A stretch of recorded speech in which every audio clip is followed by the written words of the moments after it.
And are Okay. All right. Well, hello.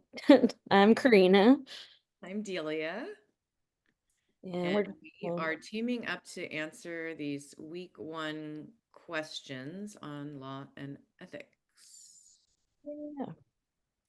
So, starting with, shall we start with number one, which is this idea of the person getting stuck in the cave and whether we are going to allow that person to die so that the rest of us can survive.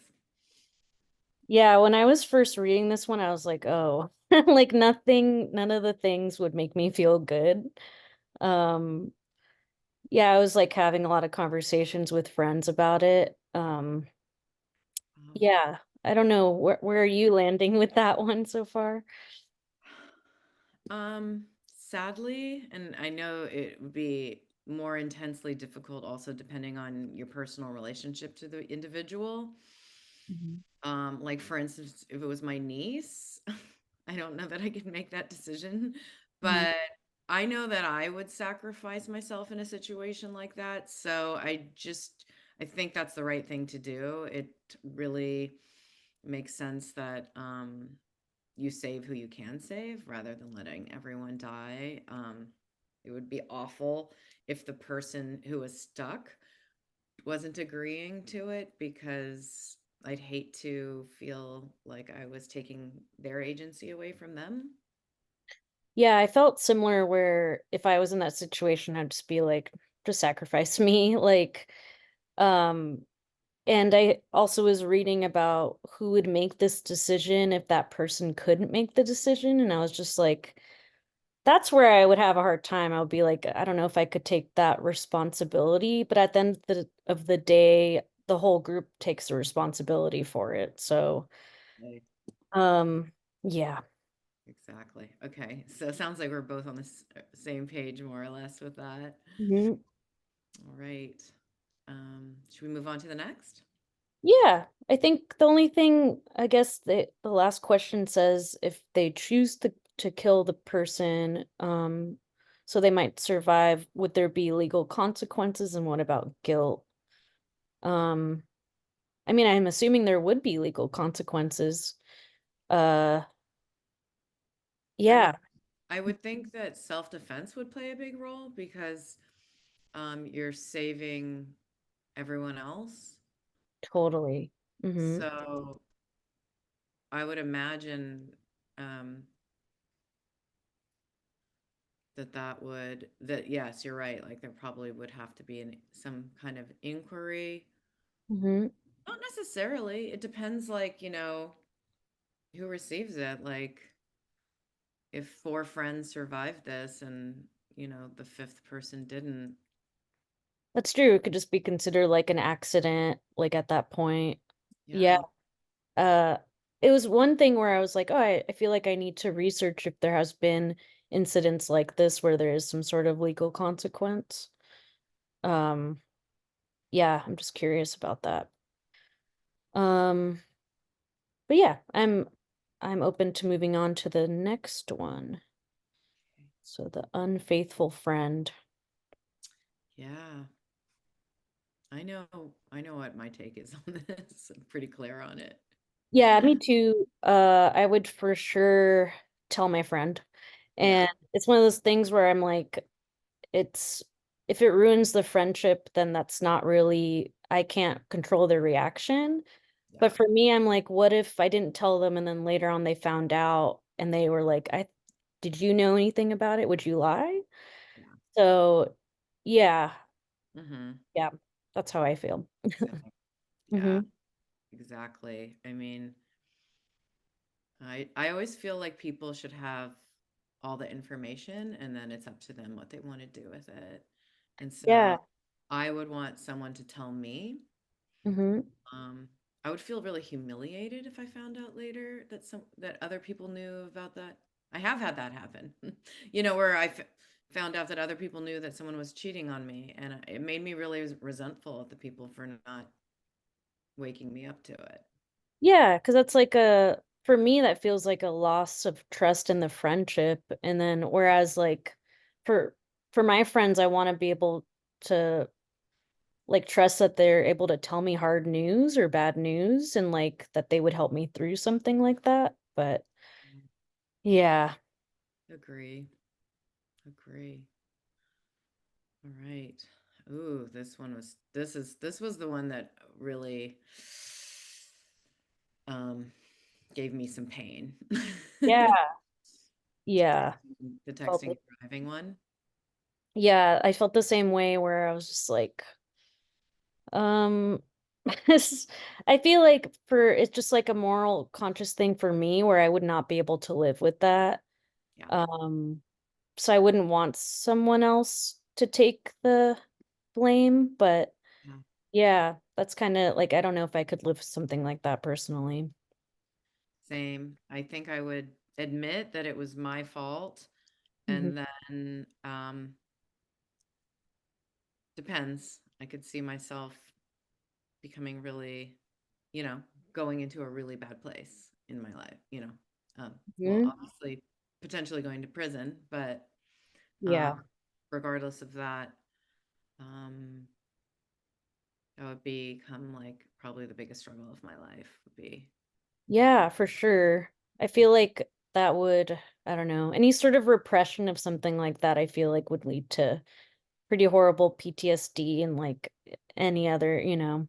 The guilt would be worse for me for in that because Yeah. you already killed the person, Hmm. and B, now you're letting someone else take the fall for it. Yeah.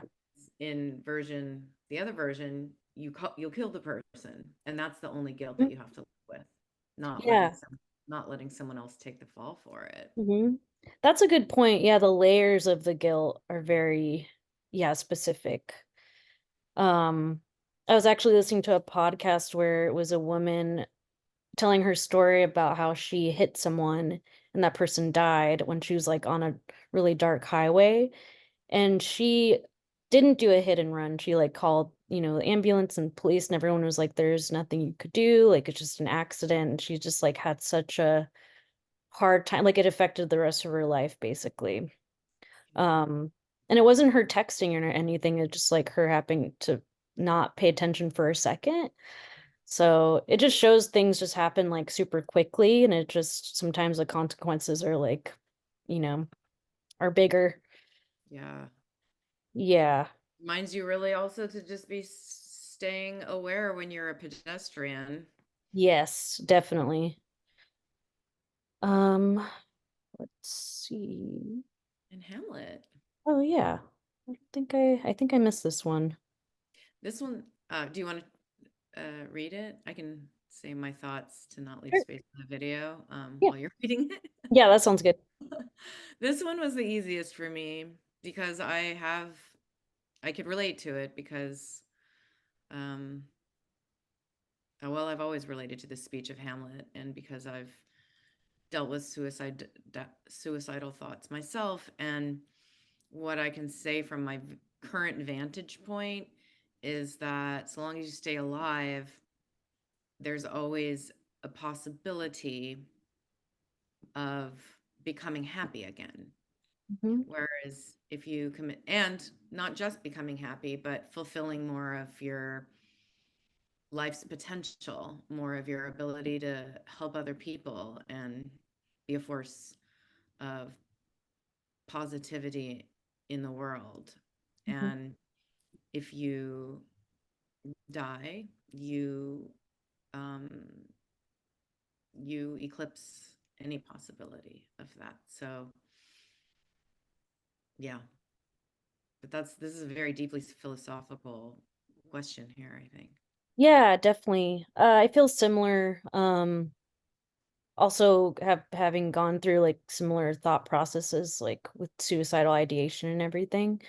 It's the going back to the pain and discomfort or anything you're going through is going to be temporary.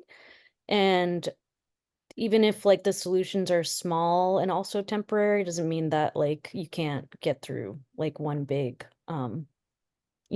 event or something that like depression or anything like that. Um yeah, I feel yeah. very similar to you. It's very much the like knowing that there's like a potential for more life, instead of ending it earlier just because you're uncertain of whether you'll be happy again. Yeah. Um, yeah, I wouldn't consider it like the right thing to do, like that would be my choice. I think I don't like putting that onto other people. Like it's their decision if that's something they choose to do. Um, Yeah. It's true. That's why that's a really good thing to point out because it kind of shows that it's not entirely a question about ethics. yeah. It's it's Hmm. also this is also a question that well, the ethics involved aren't just about the questions of like whether it's bad to kill yourself. The questions are whether our important our individual sovereignty is. Like, yes, you have your sovereignty. You can make the choice to Hmm. end your life. Yeah, It's not necessarily unethical to make such a choice. yeah, exactly.